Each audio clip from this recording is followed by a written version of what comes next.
કુટુંબની એકતા માટે પરફેક્ટ વારસાની નહીં, પરફેક્ટ વાર્તાની જરૂર હોય છે.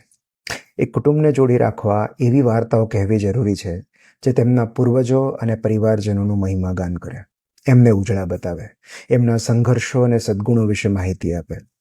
કારણ કે પરિવાર વિશેની જે વાતો આપણે બાળકોને કહીએ છીએ એ જ વાતો પરિવારને જોડવા કે તોડવાનું કામ કરે છે. માટે સ્વજનોની ખામીઓ નહીં, એમની ખાસિયતો કહેવી જરૂરી છે.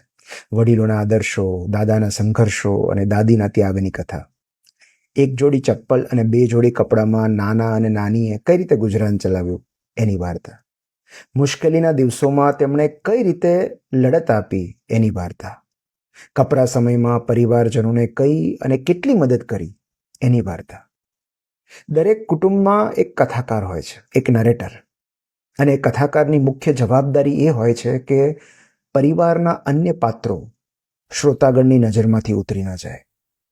પરિવારના સભ્યોમાં લાખ બુરાઈઓ હશે, પણ એના વિશે વાત કરીને સંતાનોના મનમાં અત્યારથી કડવાશ ભરવાની જરૂર નથી. જેમ જેમ તેઓ મોટા થશે તેઓ આપમેળે સમજતા જશે.